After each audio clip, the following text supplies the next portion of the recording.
தமிழகத்தில் ஆட்சி மாற்றம் நடக்கும் போது அதற்கான கவுண்டர் தொடங்கிட்டு சொல்லி பிரதமர் பேசியிருக்காரு. அந்த சூழல் எப்படி பார்க்குறீங்க? ஆட்சி மாற்றம் அப்படிங்கிறதுக்கு பொருள் என்ன? முதல்ல புதிய ஆட்சி வரப்போகுது. அதான் புதிய ஆட்சிங்கிறது வார்த்தையில் அண்ணன் கேட்கறது. ஆட்சி மாற்றம் அப்படிங்கிறது பொருள் என்ன? புதிய அப்படிங்கிறதுனுடைய விளக்கம் என்ன?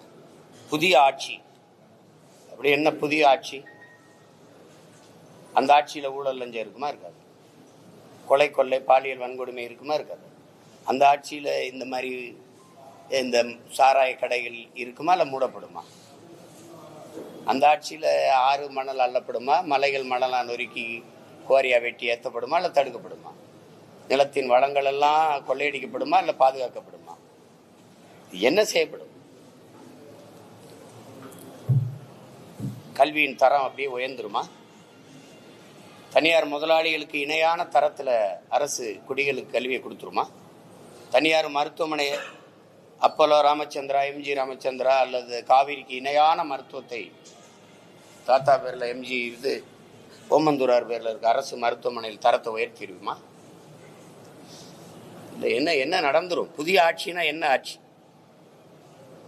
பசி இல்லாத மக்கள் உறங்க போவாங்களா? என்ன நடந்துரும்னு சொல்லுங்க. புதிய ஆட்சி இதுவரை இருந்ததுலேருந்து புதுசு என்ன? புதுசு சாலை சரியா போட்டுருவிய, தடையற்ற மின்சாரம் கொடுத்துருவிய, போக்குவரத்து சரியாயிரும். என்ன இங்க பெண்களுக்கு மட்டும் இலவச பஸ் பாஸ், நீங்க ஆண்களுக்கு இலவச பஸ் பாஸ், மொத்தமா பஸ்ஸை சும்மா ஓட்டுவீங்க. கண்டக்டர் காசு, டிரைவர் காசு யாரு எங்க சொத்தவத்துல இருந்து கொடுப்பீங்களா? எங்க கிட்ட இருந்து எடுத்து கொடுப்பீங்களா? இதுல என்ன?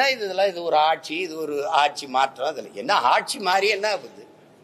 போன தடவை இவர் தான் இருந்தார் ஐயா, எடப்பாடி ஐயா. இப்ப இந்த தடவை இவர் இருக்கிறப்ப திருப்பி ஆளை மாத்தி உட்கார வைப்பீங்க. ஆட்சி முறை மாறுமா? ஊழல் லஞ்சமற்ற உண்மையும் நேர்மையான நிர்வாகம் வருமா? அதான கேள்விங்க.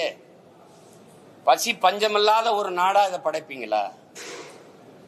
பாலுக்கலாத குழந்தை, வேலைக்கு அலையாத இளைஞன், கல்விக்கு இயங்காத மாணவன், இதுதான் என் கனவு இந்தியானா அடிமை இந்தியாவில் இந்த முழக்கத்தை முன் வச்சான் பகத்சிங். விடுதலை பெற்று 80 ஆண்டுகள் தொற்றுச்சு. இன்னும் அந்த முழக்கம் அப்படியே தான் இருக்கு. 28 விழுக்காடு மக்கள் இரவு உணவு இல்லாம தூங்க போறாங்க. பல கோடிக்கணக்கான பச்சிளம் குழந்தைகள் பசியோடு படுக்கச்சு. இந்த கொடுமையை துடைக்க வழி இல்லை. தாலிக்கு தங்கம் கொடுப்பாங்க, அதே குடிக்க வச்சு அதே தாலியை அவங்களே இருப்பாங்க. இதெல்லாம் ஒரு ஆட்சி முறை, இதெல்லாம் ஒரு ஆட்சி. போய்கிட்டே இருக்கும்போது பேருந்து சக்கரம் கலந்து ஓடும். இந்த பஸ் ஓசையா ஓடனா இல்லை காயிலாங்கலையில் போடக்கூடிய பல இரும்பைலாம் பஸ்ன்னு வச்சு ஓட்டிக்கிட்டு இருக்கீங்க. பண்ற பாடு. ரேஷன் அரிசி போடுறீங்க இலவசம். எந்த அமைச்சர் வீட்டில் அதை வாங்கி சமைப்பீங்க? எந்த சட்டமன்ற உறுப்பினர், பாராளுமன்ற உறுப்பினர், அது மாமன்ற உறுப்பினர் வீட்டில் சமைப்பீங்க? தரம் இருக்க? ஒரே நெல் ஒரே அரிசி கடைக்கு விற்பனைக்கு போகும்போது தரமா இருக்கு. அதே நெல் அதே அரிசி மக்களுக்கு சேவைக்கு மக்கள் விநியோகத்துக்கு வரும்போது நாத்தம் அடிக்குது. இடையில என்ன நடக்குது? ஒரு மாறுதல் சொல்லுங்க. ஆட்சி மாறும்னே, புதிய புத்தம் புதுசுனே. சாலையெல்லாம் சவக்குழியா இருக்கு, அருமையான சாலைகள், தடையற்ற மின்சாரம். ஐயோ, மழை நீர் அப்படி விழுந்தவொடனே எங்க விழுந்ததா இல்லையான்னு தெரியாது, உருண்டு ஓடிடும். அப்படியே சிங்கப்பூர் மாதிரி, அமெரிக்கா மாதிரி, அப்படியே மலேசியா மாதிரி அப்படி ஓடிடும். அப்படியே தான் இருக்கா. அந்நிய முதலீட கொண்டு வர எல்லா நாட்டுக்கும் புரியல. அங்கிருந்து கொஞ்சம் நிர்வாகத்தை கொண்டு வரக்கூடாதா? சிங்கப்பூர்லாம் இப்படித்தான் இருக்கா? இப்படித்தான் மலேசியா, இப்படியா மற்ற நாடுகள்ல எல்லாம் இருக்கா? வெள்ளத்துல மிதக்குதா? சாலையில நீர் தேங்குதா? 60 ஆண்டுகளா ஆண்டு தலைநகர்ல தண்ணி வடிஞ்சோட வாய்க்கால் வெட்டாத நீங்க என்ன ஆட்சி மாதிரி என்ன போகுது சொல்லுங்க தம்பி? வெள்ளத்துல மிதத்து விட்டு வெள்ள நிவாரணம் கொடுக்கறதெல்லாம் ஆட்சி. வெள்ள நீர் வடிந்து வெள்ள நீர் தேங்கி மக்களை மிதக்க விடாம தடுக்கிறது இருக்கோ. வெள்ளம் வடிந்து ஓட எவ்வளவு மழை பெஞ்சாலும் போய் இந்த இடத்துல சேரும்டான்னு அதுக்கு வழி செய்யறதான் ஆட்சி. அப்படி ஆட்சி வருமா? அப்புறம் புதிய போடுறீங்க. ஆட்சி முறையில் மாற்றம் நீங்களும் பல தனியாக போட்டு வரீங்க. வரக்கூடிய சட்டமன்ற தேர்தலில் 4 முனை போட்டியில் கொடுக்கல, 3 முனை போட்டி தான் பெரும்பாலும் சொல்லிட்டு வராங்க. இதுக்கு என்ன காரணமா சொன்னீங்க? உங்களை சேர்க்க மாட்டாங்க போட்டியில் இல்ல, அவங்க ஒரே கொள்கையில் இருக்கிற கூட்டத்துக்கு போட்டி. எனக்கு யாருமே போட்டி இல்லையே. உலகத்துல ஒரு போட்டி சொல்லுங்க, இல்லை இந்திய துணைக்கண்டத்துல ஒரு போட்டி சொல்லுங்க. என் கோட்பாட்டுக்கு சொல்லுங்க. சாமிக்கு பேசுவியே, வாழுகிற பூமிக்கு பேசுற ஒரு கட்சி சொல்லுங்க. நான் மலையை பேசுனா, மரத்தை பேசுனா, கடலை பேசுனா, மணலை பேசுனா, தண்ணீரை பேசுனா சிரிக்கிறிய. இதெல்லாம் இல்லாம நீங்க வாழ முடியும்னு நினைக்கிறீங்களே? உங்களுக்கு படிப்பறிவு எதுக்கு? உங்களுக்கு எல்லாம் எதுக்கு பள்ளி கல்வி? என்ன அறிவியல்னு ஒரு பாடம் படிக்கிறீங்க, புவியியல்னு ஒரு பாடம் படிக்கிறீங்க, எதுக்கு படிக்கிறீங்க? மனிதர்கள் இல்லாமல் மரங்கள் வாழ்ந்துரும், பறவை பட்சிகள் வாழ்ந்துரும். ஆனா அது இல்லாம நீங்க வாழ முடியுமா? இப்ப இந்த அடிப்படை தெரியாதவன் நீ எப்படி? இயற்கையின் பரிணாமத்தில் கடைசியா வந்த சமூக விலங்கு இந்த மனிதன். இத்தனை விலங்குகள் இருக்கு, இத்தனை உயிர் இருக்கு, ஏதாவது இயற்கைக்கு பேரிடர் இருக்கா? இந்த மனுஷ பயலால தான். காரணம் இந்த பேராசை. மீனம்பாக்கத்துல விண்ணூர்தி நிலையம் இருக்கிறது தேவை. 5000 ஏக்கர்ல பரந்தூர்ல கட்ட போகும்போது பேராசை, முதலாளிகளின் லாப தேவை. ஏற்கனவே என் தாத்தங்க பேர்ல 2 துறைமுகம் இருக்கு. ஒன்னு தாத்தா காமராஜ் பேர்ல, இன்னொரு என் பாட்டன் வஉசி பேர்ல. அது போதும். 6111 ஏக்கர்ல துறைமுகம் கட்ட போறேங்கிறது தேவையில்லை, பேராசை. கோயம்பேடு பேருந்து நிலையமே எனக்கு போதும். யாரும் நாங்களுக்கு வசதி இல்லைன்னு வீதியில் நின்று போராடல, பேருந்தை மறிச்சு போராடலை என் மக்கள். அப்புறம் 410 கோடிக்கு கிளாம்பாக்கத்துக்கு எதுக்கு தூக்கிட்டு போனேன்? எதுக்கு தூக்கிட்டு போனேன்? பேராசை, கமிஷன். ஏதாவது வேற ஏதாவது காரணம் இருக்கா? காரணம் இருக்கா சொல்லுங்க. 2050 அப்படி வரும். 50 ஆண்டு கழிச்சு பறந்து போறவங்களுக்கு வசதி செய்யறிய விண்ணூர்தி. பசியோடு இருக்கவனை பத்தி கொஞ்சம் யோசிச்சு. அதை பத்தி பறந்து போறவனை பத்தி கவலைப்படுற. 8 வழிச்சாலை எதுக்கு? வேகமா சென்னைக்கு போயில போய் என்ன பார்ப்ப? சினிமா பார்ப்ப, இல்ல சீரியல் பார்ப்ப, இல்ல சிந்திச்சு எதுவும் படைக்க போறிய? என்ன பண்ண போற? ஏதோ ஒண்ணு, மலையை வெட்டி ரோட போட்டுறணும், காடை அழிச்சு ரோட போட்டுறணும், வேகமா போகணும். வீட்டுக்கு போவியா சுடுகாட்டுக்கு போவியா? எல்லாத்தையும் போட்டுட்டு. அதுல அவங்க தெளிவாக தான் சொல்றாங்க, எனக்கு யாரும் போட்டி இல்லை. எனக்கு போட்டி இருக்கா? என் கருத்துக்கு போட்டி இருக்கா? ஒருத்தர் இருமொழி கொள்கைம்பாரு, ஒருத்தருக்கு கொள்கைனாவே என்னன்னு தெரியாது. நான் ஒரே மொழி கொள்கை தமிழ், என் உயிர் மொழி கொள்கை தமிழ்ங்க. எம்மொழியும் கற்போம் நாங்கள் வாழ, எங்கள் மொழி தமிழில் கற்போம் எங்கள் இனம் வாழ. இந்த கோட்பாடு யாராவது சொல்லுவாங்களா? அவர்கள் திராவிடர்கள் என்கிறார்கள், நாங்கள் தமிழர்கள் என்கிறோம். அப்ப அவர்களுக்குள்ளதான் போட்டி. அவர்கள் ஊழல் லஞ்சம்ங்கிறாங்க, நாங்க உண்மை நேர்மைங்கிறோம். அவர்கள் வாக்குக்கு காசு கொடுக்கறாங்க, நாங்க வாக்க விற்க கூடாதுங்கிறோம். மதிப்புமிக்க கருவி ஜனநாயகத்தில் மக்களுக்கு இருக்கிற மதிப்புமிக்க வலிமையான உரிமை வாக்குங்கிறோம், அதை விற்க கூடாதுங்கிறோம். என் மக்களை வாக்க விற்கிற சந்தையா மாத்தினது யாரு? இந்த கட்சிகள். ஓட்டுக்கு காசு கொடுக்கிற கட்சிகளுக்குள்ள போட்டி. அப்ப அவங்க சரியா தானே சொல்றாங்க, நான் வாக்குக்கு காசு கொடுக்க மாட்டேன். அவங்க ஒரு தொகுதிக்கு 30 கோடி 15 கோடி 20 கோடின்னு செலவு பண்ணுவாங்க. நான் அந்த வட்டி காசை கூட செலவு பண்ண எங்களுக்கு வசதி இல்லை. அப்ப வேற தானே, நாங்க அந்த போட்டியில் இல்லை தானே. ஏதாவது சரிதான் அண்ணன் சொல்றது, போட்டியில் இல்லை. அவங்க எனக்கு போட்டி இல்லை, எனக்கு யாருங்க போட்டி இல்லை. தேர்தலுக்கு தேர்தல் அணி மாறி கட்சி மாறி தேர்தலை எதிர்கொள்றாங்க. அப்ப மக்களை முட்டாளா நினைக்கிறாங்க. நினைக்கிறாங்கிறது என்ன கேள்வி? என்ன நினைக்கிறாங்க தான். மக்களுக்குள்ள அந்த ஒரு அறச்சீற்றம் இல்லை. அது ஐயா சகாயம் ஏதாவது அடிக்கடி கொடுப்போம். அறச்சீற்றம் இல்லை. ஒரு சினந்து எழுதுறாங்க, அது கொஞ்ச நேரம் இருக்குது. அப்ப அந்த தேர்தல் நேரத்தில் அப்படி தனியுது, அது தனிஞ்சிருது, அது ஒரு சின்ன சமரசம் ஆயிடுது, சகிப்புத்தன்மை வந்துருது. அவங்களுக்கு தெரியாத அந்த தொடர் சகிப்புத்தன்மை தான் அடிமை பிறக்கிறான்னு தெரியல. அடிமை உணர்வு எங்க பிறக்குது? அநீதியை கண்டு அச்சம் கொள்ளாமல் துணிந்து எதிர்ப்பவன் எவனோ அவனே உண்மையான ஜிகாத்துங்கிறாங்க, புனிதமான போராளிங்கிறாங்க நபிகள். ஆனா இங்க அப்படி இல்லையே. அநீதியை கண்டு அச்சம் கொண்டு எதிர்த்து நிற்க துணிவில்லாமல் சமரசம், சகித்துக் கொள்கிறாங்க. அது தொடர்ச்சியா சகித்துக் கொள்ளும் போது அடிமை மனநிலை வந்துருது. அதாங்க நடக்குது. என் மக்களுக்கு ஒண்ணு இருக்கு, என் அன்பு உடன் பிறந்தார்களே, என் பேரன்பு மிக்க பெற்றோர்களே, என் மக்கள்கிட்ட ஒண்ணு இருக்கு. அடர்த்தியான வறுமை இருக்கு, ஏழ்மை இருக்கு. அது ஒரு குழந்தையை பெறுது. அது அறியாமைன்னு ஒரு குழந்தையை பெறுது. இந்த அறியாமையும் இந்த வறுமையும் சேர்ந்து ஒரு பிள்ளைய பெறுது. அதுக்கு பேர் மறதின்னு பேரு. இந்த மூணும் சேர்ந்து இந்த அரசியல் தலைமைகளுக்கு முதலீடா மாறிடுது. நேத்து இங்க இருந்த இவனை திட்டி பேசுன, இன்னைக்கு மானங்கட்டு போய் இங்க இருக்க, அப்புறம் இவனை திட்டி பேசுற. என்னதான்டா அவன் கொள்கை கோட்பாடு அப்படின்னு இல்லையே. இந்த மாறி மாறி போறவங்களுக்கு ஒரே கோட்பாடு தானே. சீட்டு அதிகமா இருக்கணும், நோட்டு அதிகமா இருக்கணும், அங்க போவோம்ங்கிறது ஒரு கொள்கை. கொள்கைனா கொள்கை, கொள்ளு மரபு, கொள்கை கொள்கை தானே. வேற என்ன கொள்கை இருக்கு? வேற என்ன கொள்கை இருக்கு? திமுகங்கிறீங்க, திமுகவும் அதிமுகவும் வெவ்வேறு கட்சின்னு யாராவது சொல்லுங்க. அது 2 வெவ்வேறு கட்சினா வேற சித்தாந்தம் கொண்டது. பாரதிய ஜனதா காங்கிரஸ் வெவ்வேறு கட்சி, வெவ்வேறு சித்தாந்தங்கள், வெவ்வேறு கோட்பாடு, வெவ்வேறு தத்துவத்தை கொண்ட கட்சி. யாராவது சொல்லு. ஒரே ஒரு கருத்துல இந்த இடத்துல காங்கிரஸ் பிஜேபியில இருந்து மாறுபடுது ஒண்ணு, இல்ல அதிமுக திமுக இந்த இடத்துல மாறுபடுது ஒண்ணு. இப்ப ஆட்சியில் இருக்கிற திமுகவில் இப்ப இருக்கிற ஆட்சியில் இருக்கிற திமுகவில் 10க்கு மேற்பட்டவர்கள் அதிமுக அமைச்சர்கள். ஆமாவா இல்லையா? ஆமாவா இல்லையா? ஐயா சேகர் பாபு, ஐயா கண்ணப்பன், ஐயா ரகுபதி, ஐயா முத்துச்சாமி, தம்பி செந்தில் பாலாஜி, ஐயா ஏவா வேலு, வேற நேர் விட்டுனா ஐயா KK சொல்லுங்க. முதன்மையான இந்த அமைச்சர்களா எங்க இருந்தாங்க? இங்க இருந்தாங்க அதிமுக. இப்ப இங்க இருக்காங்க. நாளைக்கு இங்க இது வரும்னா இங்க வருவாங்க. இது கேட்டா இது தாய் கழகத்துக்கு வர்றது, இது போட்டா சேய் கழகத்துக்கு வர்றது. அப்போ இது சொர்ணாக்கா, திமுக ஒரு சொர்ணாக்கா, அப்புறம் இங்க இருந்து வருது ஒரு வர்ணாக்கா வருது, அப்புறம் இங்க வாசது இல்லை, அப்புறம் சொர்ணாக்கா டைப் வருது. உங்களுக்கு புரியுதுன்னு இருக்கு. தாயை போல் பிள்ளை, நூலை போல் சேலை. தாய் கொடுமைக்காரியா இருந்தா பிள்ளை அப்படியே கோகில வாணியா பிறந்துருமா என்ன? இது கொடுமை. இதை ஒரு ஏமாத்தி இந்த ஜனத்தை நாங்கள் ஆட்சியை மாத்துறோம், அதை தூக்கி எரியணும். எங்க எறிவ? யார வச்சு எறிவ? தீமைக்கு மாற்ற எப்படி தீமை? நபிகளாற்ற போய் கேட்கிறாங்க, இந்த தீமையை எப்படி ஒழிப்பீர்கள் நபிகளே? நன்மையை வச்சு தானே. நன்மை எங்க? யாரு நன்மை? நெருப்புக்கு எப்படி நெருப்பு எப்படி மாற்றாகும்? நெருப்பை வச்சு எப்படி அணைப்ப? ஒரு தண்ணீர் வேணது யாரு? திமுகவுக்கு மாற்ற அதிமுக. எந்த வழியில் எப்படி? ஒரே ஒரு இடத்துல வந்தா டாஸ்மார்க்க மூடிடுவாருன்னு சொல்லு. ₹1 கமிஷன் வாங்க. பணி அமர்வா, பணியிட மாற்றமா, பணி உயர்வா, 5 பைசா வாங்க மாட்டார். ஒண்ணு யாராவது அவர் வந்தா மலையை காப்பார், காட்டை காப்பார், நீர்வளம் ஏரி எல்லாம் பாதுகாக்கப்படும். அப்படி இருக்கும். ஏதாவது ஒரு மாறுதல் சொல்லுங்க. அதிகபட்ச வளர்ச்சி இந்த நாடு கட்டமைக்கிற வளர்ச்சி கடன் வளர்ச்சி.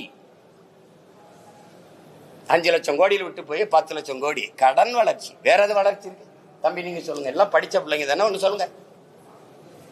என்ன வளர்ச்சி இருக்கு? சும்மா பேசிக்கிறலாம். கூட்டணி வச்சு கூடி கொள்ளையடிச்சா சரியாயிருமா? எந்த அடிப்படையில் அணி சேருறீங்க? எந்த அடிப்படையில்?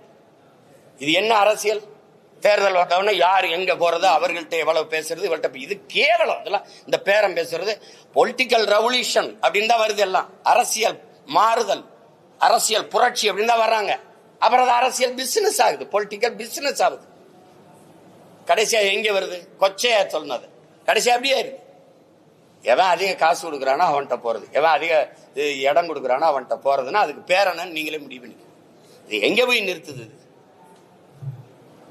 அதனாலதான் நாங்க தமிழ் இன பிள்ளைகள் தன்மான போர் நடத்துறோம், இனமான மீட்சிக்கு போர் நடத்துறோம். வெற்றியை தோல்வியை சமமா கருதுறவன் தான் வீரன். வெற்றி அடைஞ்சா இருப்பேன், தோல்வி அடைஞ்சா போயிருவேங்கிறது கோழை. நாங்கள் பிறவி வீரர்கள். எங்களுக்கு தெரியாத 3 எழுத்து பயம். எங்களுக்கு எங்கள் பரம்பரைக்கே தெரிஞ்ச 3 எழுத்து வீரம். அதனால சண்டை செய்யறோம். எத்தனை ஆயிரம் பேர் வந்தாலும் எதிர்த்து நிற்போம், ஆனால் யாரையும் எதிர்பார்த்து நிற்க மாட்டேன். இது எங்கள் பரம்பரை பழக்கம். அதனால போய் அவரோட கூட்டணி சேரு, இவரோட சேர்ந்து என்ன செய்யலாம்னு சொல்லு. கோட்பாடு கொள்கை மாறுறாங்கன்னு சொல்றீங்கன்றீல, அது நடக்குதா இல்ல? நான் கேட்டா பதில் இருக்கா? நீ உங்க கேள்வி எவ்வளவு தவறா இருக்கு. சொல்றீங்களே அப்படின்னா நான் இல்லாத ஒன்றை சொல்ற மாதிரி நீங்க சொல்ல வரீங்க. யாரை நீங்க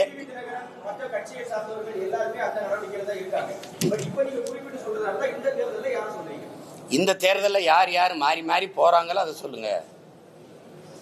நீங்க நான் என்ன கேட்கிறேன், ஒரு கட்சியோட போய் கூட்டு சேர்ந்து தேர்தலை சந்திக்கணும்னா அந்த கட்சியோட நின்னா தான் வெல்ல முடியும்னா தனியா கட்சி இருக்கு.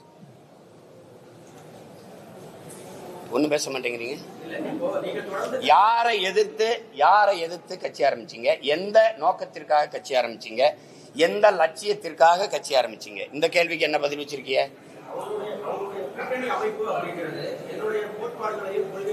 அட்ஜஸ்ட்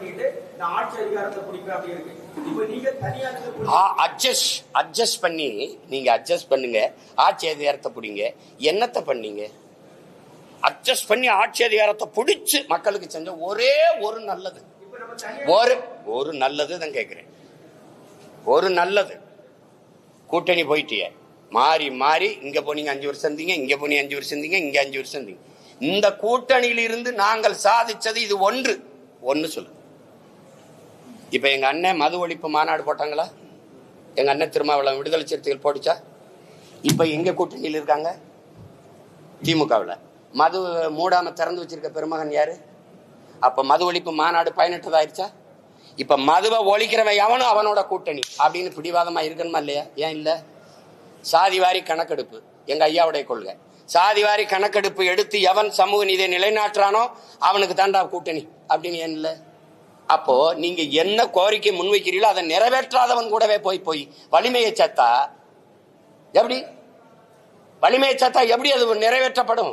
என்ன பேசினாலும் கிடைச்சா இங்கதான் வருவாங்கன்னா இது எப்படி இந்த கோரிக்கையை ஏற்று எப்படி இந்த கொள்கையை நிறைவேற்றுவாங்க அவங்க?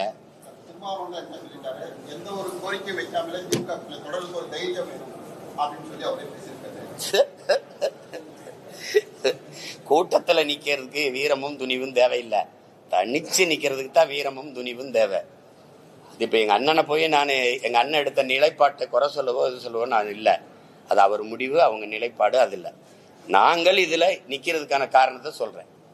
இந்த சமரசம் என் முன்னவர்கள் செஞ்சதுனால படிப்பறிவையும் விட மேலானது பட்டறிவு.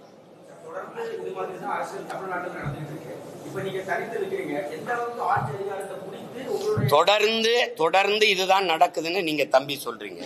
தொடர்ந்து நடக்குது என்பதற்காக ஏற்கனம்னு இருக்கா, இல்ல அதை மாற்றணும்னு இருக்கா?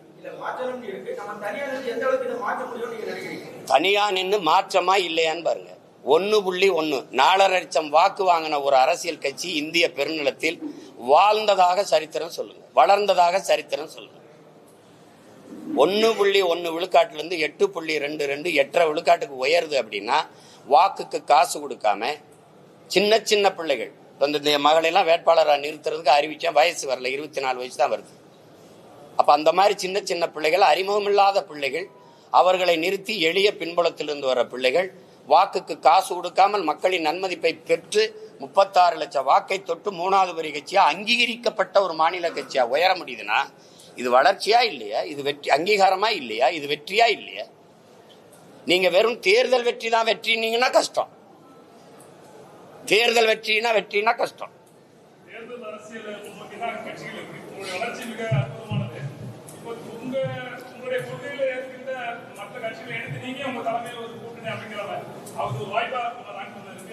என் கொள்கையை எதிர்த்து தான் இங்க நிறைய கட்சிகள் இருக்க வெளியே ஏற்று ஒரு கட்சியும் இல்ல. நீங்களே சேர்த்து விடுங்க. நீங்க எல்லாருமே பெரியாருங்கிறீங்க 3 கட்சி. நான் எங்கள் இனத்தின் முன்னோர்கள் எல்லாருமே எங்களுக்கு பெரியாருங்கிறோம். உங்களுக்கு புரியுதா? அதே ஐயா பெரியாரே எங்க தாத்தா முத்துராமலிங்க தவிர பெரியாருன்னு எழுதுறாப்ல. எங்களுக்கு எங்க அண்ணன் புதுவரை எத்தனதுரை எங்கள் தாத்தா கியாப்பை விஸ்வநாதர் தமிழ் இனத்தின் பெரியார்னு பேசுறது இருக்கு. எங்களுக்கு ஒவ்வொருத்தனும் பெரியார். அப்ப கோட்பாட்டு அளவுல நாங்க மாறுபடுறோம். இந்திய துணைக்கண்டத்தில் இந்திய பெருநிலத்தில் எந்த ஒரு இனம் தன்னை திராவிடன் என்று வரையறுத்துக் கொள்ளும். திராவிட பண்பாடு, திராவிட நாகரிகம், திராவிட கலாச்சாரம், திராவிட கட்டட கலை என்று எந்த ஒரு இனம் தன்னை வரையறுத்துக் கொள்ளும், தன்னை அடையாளப்படுத்து. என்னை ஏன் உலகத்தின் தொல்குடியை மூத்த ஒரு பேரினத்தை, என்னை ஏன் என் அடையாளத்தை திராவிட அடையாளமா மறைக்கிறேன்? சாதிய இழிவை தொடைத்தெறிய போராடுவதை விட செத்து ஒழிவது மேலானது. தொடைத்தெறிய போராடாமல் இருப்பதை விட செத்து ஒழிவதே மேலானதுன்னார் புரட்சியாளர் அண்ணல் அம்பேத்கர். அதேதான் நாங்க நினைக்கிறேன். எங்க மேல் சுமத்தப்பட்ட திராவிட இழிவை தொடைத்தெறிய போராடாமல் இருப்பதை விட செத்து ஒழிவதே மேலானதுன்னு நினைக்கிறேன். யார் என்ன எதுக்கு நீ திராவிடங்கிற? என் மொழி தமிழ், என் இன அடையாளம் தமிழன். அதுல எதுக்கு நான் மட்டும் திராவிடனா இருக்கணும்? தமிழர் என்றால் யார் யார் தமிழர்னு கேக்குறீங்க. சரி, திராவிடர் என்றால் யார் யார் திராவிடர்னா பதில் சொல்லுங்க. நான் யார் யார் தமிழர்னு சொல்றேன்.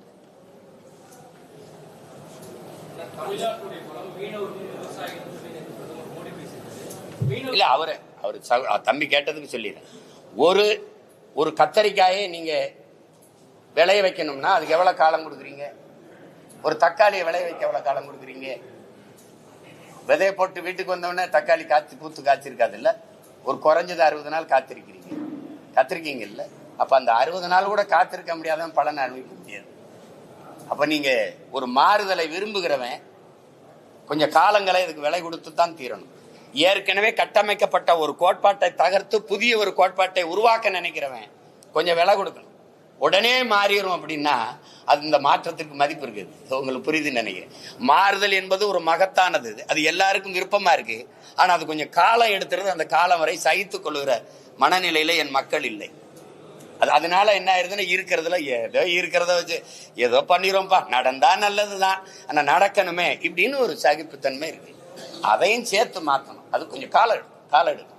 நான் இல்லைன்னா என் மக வெல்றா, நான் வெல்லலைன்னா என் மக வெண்டுட்டு போறா, என் மக வெல்லலைன்னா அவ புள்ள வெண்டுட்டு போறான். ஆனால் எங்க ஐயா சொல்லுவார்ல தேவர் மகன்ல, நான் ஒரு மரம் வைக்கிறப்போ ஆனா அதுல பழம் யாரு சாப்பிடுவா? சாப்பிட நான் இருக்க மாட்டேன், உன் மயம் சாப்பிடுவான், அப்புறம் அவன் புள்ள சாப்பிடுவான். விதை நான் போட்டது. இப்ப இந்த விதை யார் போட்டது? எனக்கு என் முன்னவன் போட்டான். இப்ப நான் தண்ணி ஊத்தி வளர்க்கிறேன். இந்த மரத்தை என் பிள்ளை எப்படின்னு சாப்பிடுறது என்ன இருக்கு? என்ன இருக்கு? ஒரு தன்மானத்தோட நிக்கிறேன் பாருங்க ஒரு தமிழன். அங்க போனேன் 10 சீட்டு கை கட்டினேன், இவங்க விட்டா போனேன்னு எங்கேயும் போனாங்க. நினைச்சதை இப்ப இவ்வளவு நேரம் பேசிருக்கேன்ல, இவ்வளவு நேரம் உங்களை சந்திச்சு ஒரு தலைவரை பேச சொல்லுங்க.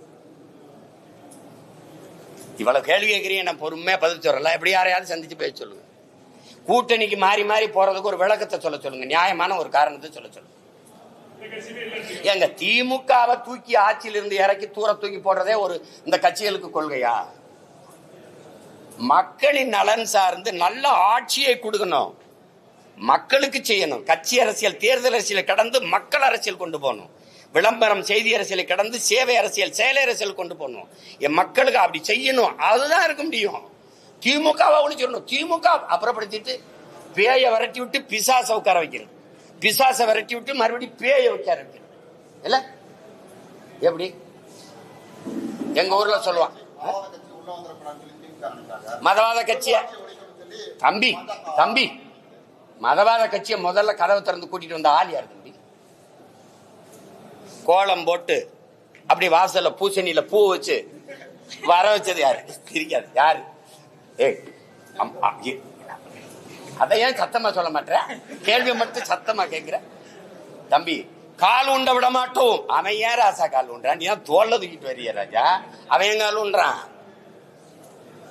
இந்த பிஜேபி எதிர்ப்பு, திராவிட இந்த திமுகவோட பிஜேபி எதிர்ப்பு, இந்த ஆரிய எதிர்ப்பு, எங்களெல்லாம் ஆரிய அறிவரடி இது சொறியறது, இதெல்லாம் இவங்க பேசிட்டு இருப்பாங்க காலங்காலமா. நீ பங்காளி பங்காளி, நாங்க தான் பகையாளி. இந்த ஐயா பாக்கியராஜ் சின்ன வீடுன்னு ஒரு படம் எடுத்திருக்காப்ல, அந்த படத்தை நீங்க சுவரொட்டிய பாருங்க, இப்ப கூட தட்டி பாருங்க.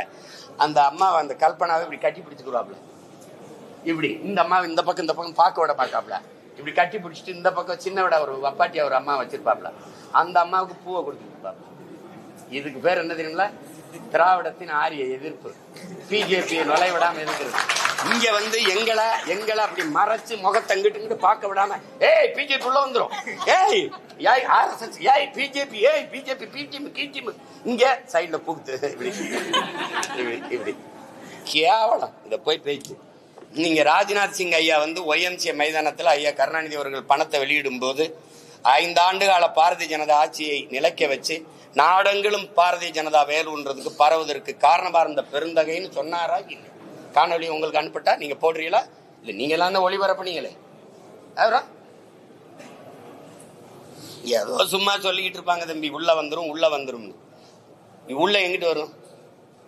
நீங்க ஒரு பேச்சு, நீங்க ஈவேராவை எதிர்த்தால் ஆரி அந்த பிஜேபி மதவாத கும்பலுக்கு வாய்ப்பு, அது வளர்ந்து வரும். எப்படி வளரும்? இந்த செடிக்கு தண்ணி ஊத்துனா இந்த செடி தான் வளரணும்னு சொல்லணும். இந்த செடிக்கு நீங்க தண்ணி ஊத்துங்க, இந்த செடி வளர்ந்துரும். சீமானுக்கு போட்டா பிஜேபி வந்துடும். டேய் எனக்கு போட்டா நான் தாண்டா வருவேன். இந்த அடிப்படை அறிவு கூட இல்ல. நம்ம வீட்டுல சுவிட்ச் போட்டா அந்த வீட்டுல எரியுங்கிறது ஒரு கூமட்ட கூட்டத்தை வச்சுக்கிட்டு நீங்க என்ன தேவை பேசிட்டு இருக்கிறது. எங்க எதிர்த்தாவன்? ஒரு ஈடின்னு போடுங்க, ஈடி தான் வர்றேன் மோடி ஓடின்னு போறது. அப்புறம் போட்டு என்ன எல்லாம் தெரிஞ்சுக்கிட்டு என்னை போட்டு கேட்டு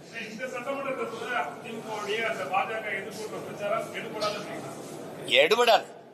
அது ஒரு வெற்றி ஏமாற்று. இஸ்லாமிய கிறிஸ்தவ மக்களை வந்து அச்சுறுத்தி பயங்காட்டி அந்த வாக்கை குவிக்கிறது. ஏன்னா அது 15 விழுக்காட்டுல தான் அது மஞ்சள் குளிச்சுக்கிட்டே இருக்கு. சிறுபான்மை மக்கள்னு சொல்லும் போதே அது எவ்வளவு பெரிய துரோகத்தை செய்யுது. சிறுபான்மை மக்களின் பாதுகாப்பு சொல்ற நீ யாரு? முதல்ல நீ யாரு? நீ மொழி சிறுபான்மை, நீ ஒரு இன பெரும்பான்மையை போய் மத சிறுபான்மைன்னு சொல்லி அவனை மிரட்டுற. சிறுபான்மை மக்களின் பாதுகாப்புன்னு சொல்லும் போதே என் மக்களை நீ அச்சுறுத்துற. அந்த வார்த்தையில என்ன பாதுகாப்பு? என் வீட்டுக்கு தனியா போலீஸ் போடுவியா? இல்ல வாட்ச்மேனா நின்று பாதுகாப்பியா? யாரு நீ? முதல்ல ஒரு ஒட்டுமொத்த நாட்டு மக்களின் பாதுகாப்புன்னு பேசுறவன் தான் தலைவன். அங்கதான் இந்து இஸ்லாம் கிறிஸ்தவன் பௌத்தன் எல்லாருக்குமான பாதுகாப்பு இருக்கு. அதுல என்ன ஸ்பெஷல் போர்ஸ் போடுவியா? கிறிஸ்தவ இஸ்லாமியனுக்கு பாதுகாப்பு, சிறுபான்மை பாதுகாப்பு. நீ யாரா? முதல்ல நீ யாரா? Who are you? நீ யாரு? நீ பெரும்பான்மை. எப்படி பெரும்பான்மை? எப்படி பெரும்பான்மை? மதம். உலகத்துல எங்கடா மதம் ஜாதியை வச்சு மனிதனை கணக்கிட்டு இருக்கேன். மடப்பல மொழி இனமா தாண்டா உலகம் பூரா கணக்கிடுவான். அப்ப நாங்க பெருத்த தேசியனத்தின் மக்கள். என் மொழி தமிழ், என் குடி தமிழ், நான் ஏற்றிருக்கிற சமயம் மார்க்கம், என் சமயம் இந்த கிறிஸ்தவம், என் மார்க்கம் இஸ்லாம், என் சமயம் இன்னைக்கு இந்துன்னு இருக்குது. அன்னைக்கு நான் சைவனா இருந்தேன், வைணவனா இருந்தேன், இன்னைக்கு சமணனா இருந்தேன், சீக்கியனா இருந்தேன், பௌத்தனா இருந்தேன், இப்ப இந்துன்னு வருது, அஸ்பர்லா இந்துன்னு வருது. அப்ப நான் அப்படித்தான் நீங்க இது பண்ணணுமே ஒழிய இங்க வந்து ஒரு நாட்டு குடிகளை நீங்க சிறுபான்மை எப்படி பாதுகாப்பு எங்க வச்சு பாதுகாப்பு? என் வீட்டு வாசல வேல்கம்பு வெட்டார் வாழோட நிப்பி அப்படியே பாதுகாக்க? சரி, உங்களை என் மக்கள் ஓட்டு போட்டு 60 வருஷமா பாதுகாத்து வச்சிருக்கான பதவியில உட்கார வச்சு நீ எங்களை பாதுகாக்கிற. ஒரு பீத்தல், ஒரு பைத்தியக்காரத்தனமா அந்த பிதற்றல். எங்க கூட்டமும் நம்பி போய் இது இதை பாதுகாக்குதுன்னு ஓட்ட போட்டு அவன் இந்த பதவியில் உட்காந்துட்டு தன்னையும் தன் குடும்பத்தையும் தன் சகாக்களையும் வச்சுக்கிட்டு சொத்தை பாதுகாத்துக்கிட்டு வசதியா உட்காந்துருக்கான். வேற என்ன பாதுகாப்பு? இதுல பிஜேபி வந்துடும். பிஜேபி ஒரு ஆண் மகனா சொல்றா, வீர மகனா சொல்றா, நான் இருக்கிற வராது, என்னை தாண்டிதான் அந்த கோட்டை அவன் தொடணும் அப்படி சொல்லு. வந்துடும் பிஜேபின்னு சொல்றதுக்கு ஒரு தலைவன், ஒரு கட்சி, அது ஒரு ஆட்சி. மானங்கள் சொல்லணும்ல, வர விட மாட்டேன். என் மக்கள் தைரியமா இருங்க, வராது. பாரதிய ஜனதாவோ அந்த கட்சிகளை வந்து இந்த நாட்டுக்கு மக்களுக்கும் செய்ய வேண்டிய நன்மை ஒண்ணும் இல்லை. ஏன்னா நாங்க அதை செஞ்சிருவோம். அப்படி சொல்லு. பாரதிய ஜனதா வந்து காங்கிரஸ் வரலாமா? காங்கிரசுக்கும் பாரதிய ஜனதாவுக்கும் எந்த இடத்தில் கொள்கை மாற்றத்தை இந்த திராவிட திருவாளர்கள் பெரியவர்கள் எந்த இடத்தில் வளர்க்குவீங்க? காங்கிரஸ் தலைவர்களை சொல்லுங்க. பிஜேபி இந்த இடத்துல இருந்து நாங்க மாறுபடுறோம். இது மதவாதமா? பாரதிய ஜனதா இடிச்சது, RSS இடிச்சது, மசூதிய இடிக்க அனுமதித்தவன் எவன்? தம்பி, நான் கேட்கிறேன். நான் இந்த இலங்கை தூதரகத்தை முற்றுகையிட்டு போராட போறேன். 1 கிலோமீட்டருக்கு அங்கேயே நீ தடுப்பணை போட்டு பேரிகார்டை போட்டு நீங்க போராடிட்டு போன்னு சொல்றீங்களா இல்லையா? ஆளுநர் மாளிகை முற்றுகை எங்க தடுப்பீங்க? 1.5 கிலோமீட்டர் 2 கிலோமீட்டர் முன்னாடி தடுப்பீங்களா இல்லையா? அப்ப எப்படி கரசபை வந்து மசூதி ஏறி இடிக்கும்னு தெரியாம எப்படி உளவுத்துறை என்ன பண்ண? ஒரு ஆண்டு என்ன பண்ணுச்சு? அப்ப 3 கிலோமீட்டருக்கு அங்க தடுத்து நிறுத்தாம என்ன பண்ண? அனுமதிச்ச. அண்ணல் அம்பேத்கர் தினத்தை வந்து நீ வந்து உலக நாட்டின் கருப்பு தினமா மாத்தணும். தாழ்த்தப்பட்ட இந்த இஸ்லாமிய மக்கள் எழுச்சி வரக்கூடாதுன்னு அந்த நாளை கருப்பு தினமா திட்டமிட்டு மாத்தினீங்க. நீங்க எல்லாம் இடிக்க அனுமதிச்சா. நீ ராமர் கோயிலுக்கு ஐயா அடிக்கல் நாட்டும் போது மோடி ஐயா கங்க்ராச்சுலேஷன் ராகுல் காந்தி வாழ்த்து சொல்றாரு. எங்க மாறுபடுது? எது ஜிஎஸ்டி இல்லையா? எதுல? நீட்லயா? இல்ல சிஏ NRC இல்லையா? இல்ல NIA இல்லையா? எந்த கொள்கையில? வெளியுறவு கொள்கையிலையா? பொருளாதார கொள்கையிலையா? மருத்துவ கொள்கையிலையா? பாதுகாப்பு கொள்கையில? இந்த இடத்தில் பாரதிய ஜனதா காங்கிரஸ் முற்றிலும் மாறுபடுது. ஒரே ஒன்னு சொல்லுங்க. அதனாலதான் சொல்ற, கொடியில் வண்ணம் மாறும், கொள்கையில இவங்களுக்கு என்ன மாறாது. பூரா திருட்டு போயிடுங்க. நீ பேசிட்டு இருக்கிற, நீ நம்ம பிஜேபி வந்துடும். பிஜேபி வரக்கூடாது, காங்கிரஸ் வரலாமா? இந்த நாட்டில் தமிழ் மக்கள் படுகிற அவ்வளவு துயரத்திற்கும் காரணம் யாரு? காங்கிரஸ். 500 TMC 450 TMC வந்துகிட்டு இருந்த தண்ணி, காவிரியில வந்துகிட்டு இருந்த தண்ணியை தரவிடாம தடுத்தது யாரு? வழக்கு போட்டதா ஐயா கருணாநிதி. அந்த வழக்கை திரும்ப பெறுங்கன்னு மிரட்டி அந்த வழக்கை திரும்ப பெற வச்சது யாரு? அம்மையார் இந்திரா காந்தி. கச்சத்தீவை தான் தோன்றித்தனமா எடுத்து சிங்களனுக்கு தாரை வாத்து கொடுத்தது இந்தியாவோடதா? அந்த நிலப்பரப்பு என்னோடது, என் பாட்டன் சேதுபதி எடுத்து கொடுத்தது யாரு? நீங்க. ஒரே ராத்திரியில சினிமாவோ பண்டார நாயக்கா சாஸ்திரி கையெழுத்து போட்டிய மக்களை நாடற்றவன ராத்திரியில இறக்கி விட்டவ யாரு? நீ. இந்த நிலத்தில் இருக்க நச்சு திட்டம், அணுகுலை, ஸ்டெர்லைட், மீத்தேன் எல்லாத்தையும் கையெழுத்து போட்டு கொடுத்தது யாரு? நீ. கல்வியை மாநில பட்டியலிருந்து பொதுப்பட்டியல் தூக்கிட்டு போனது யாரு? நீ. அப்புறம் நீ வந்து புதுசா என்னமோ எங்களுக்கு எல்லாம் நல்ல செய்யப்படுற என்ன செய்யப்படுற? முதல்ல அந்த நாட்டுல இந்திய திணிச்சு, இந்த நாட்டுல என் தாய்மொழி அழிக்க துடிச்சது நீ. என்ன சொல்லுங்க, ஏதாவது சொல்லுங்க. என்ன நீ இதுல இருந்து மாறுபட்டுட்ட? அப்ப பிஜேபி வரக்கூடாது, காங்கிரஸ் வரலாமா? ஒரு தேசிய இனத்தின் விடுதலை கனவை அழிச்சு நாசமாக்கின கட்சி காங்கிரஸ். கண்ணு முன்னாடி என் இனத்தை கொன்று வச்ச கட்சி அதிகாரம் காங்கிரஸ். சிங்களனுக்கு கனவில் கூட என்ன வராது தமிழர்களை வென்று விட முடியும்னு அவனுக்கு 2 கரமும் கொடுத்து, வட்டி இல்லாத கடனா 80,000 கோடியை கொட்டி கொடுத்து, ஆயுதம் கொடுத்து, பயிற்சி கொடுத்து, போர்க்கப்பலை கொடுத்து என் மக்களை அழித்து ஒழிக்க வைத்தது இந்த காங்கிரஸ் கட்சி. அதன் ஆட்சி கூட நின்னது இந்த திமுக. நீங்க பேசிக்கிறீங்க இந்த காங்கிரஸ் இனத்தை கொண்டு வச்ச காங்கிரஸ் வரலாம். அதை எப்படி அனுமதிக்கிறார்? 2 பேருமே வரக்கூடாதுன்னு சொல்ல. அப்பதான் நீ ஆண்மகன். இந்திய கட்சி எதுக்குன்னு கேள்வி. சரி, பாரதிய ஜனதா கட்சி நிலைப்பாடு காவிரியில, காங்கிரஸ் கட்சி நிலைப்பாடு முல்லை பெரியாற்ற காங்கிரஸ், இல்ல கச்சத்தீவு மீட்புல 2 கட்சிக்கும் வேறுபாடு. ஏதாவது ஒண்ணு சொல்லுங்க. எந்த இடத்துல? பாரதிய ஜனதாவே பேசுறியே, காங்கிரஸ் வரலாமா? ஏன் அதை குட்டி வர? ஆனா என் இனத்தை கண்ணு முன்னாடி கொன்னு குவிச்சிட்டு அதே இனத்துல வாக்கை பெற்று வலிமையான அதிகாரத்துக்கு ஆட்சிக்கு வந்துட முடியும்னா நாங்க மானங்கட்ட கூட்டம் ஆயிட்டோம்னா நீ மஞ்சள் குளிக்கிற நீ வேற எப்படி? வேற இந்த கன்னடனை கொண்டுட்டு அல்லது ஆந்திரா தெலுங்கரை கொண்டுட்டு மலையாளியை கொண்டுட்டு நீ இப்படி அந்த மாநிலத்துல ஒரு ஓட்டு வாங்கிட முடியுமா? வாங்கிட முடியுமா சொல்லுங்க? திரும்ப திரும்ப அவனை கூட்டி வந்துட்டு பிஜேபி வந்துடும், காங்கிரஸ் வரலாம். ஏன்னா என் இனத்தை கொண்டு குவிச்சான்ல, என் விடுதலை கனவை பொசிக்கு நாசமாக்குனால, அதனால வரலாம். ஐபிகே அனுப்பி என் இன மக்களை அழிச்சு ஒழிச்சாங்களா வரலாம். காவிரி நதிநீர் உரிமை பறி கொடுக்க வச்சாலும் வரலாம். கச்சத்தீவை எடுத்து அது கொடுத்ததான்னு சொன்னா அதனால வரலாம். என்னது? எத்தனை காலத்துக்கு இதையே பேசிட்டு தீருவீங்க தம்பி? எத்தனை காலத்துக்கு இதையே பேசிட்டு தீருவாங்க இவங்க? ஒரே ஒரு காங்கிரஸ் கட்சி தலைவரை இந்த பாரதிய ஜனதாவில இருந்து இந்த இடத்துல நாங்க மாறுபடுறோம். அது மதவாத கட்சி, நீ மிதவாத கட்சியா? அவன் we are all Hindus ம்பா, நீ yes we are all Hindus ம்பா. வேற அவன் சவுண்ட் இந்துத்துவா, நீ சாப்பிட்டு இந்துத்துவா. வேற என்ன சொல்லுங்க? 100 விழுக்காடு இந்துக்கள் பிஜேபி, 90 விழுக்காடு இந்துக்கள் திமுக. நான் சொல்லல, தலைவரே சொல்றாரு என் கட்சியில 90 விழுக்காடு இந்துக்கள். இது பிஜேபியின் பீட்டியமா நாங்க பீட்டியமா?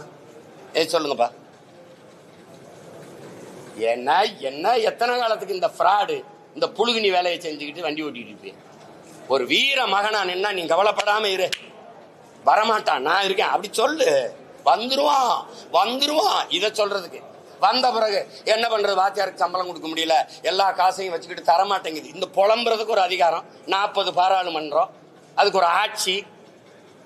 ஏய் என் காசை தரலாம், உனக்கு எதுக்குடா நான் வரி கொடுக்கணும்? ஜிஎஸ்டி கிடையாதுடா, தர முடியாதா? சொல்ல முடியாது. சொன்னா என்ன வேணும்? ஈடி, அப்புறம் வார ஓடி, வெரி சாரி மோடி. இதானே இது ஒரு கேவலம். இது ஒரு கட்சிகள் ஆட்சிகள். இதுக்கு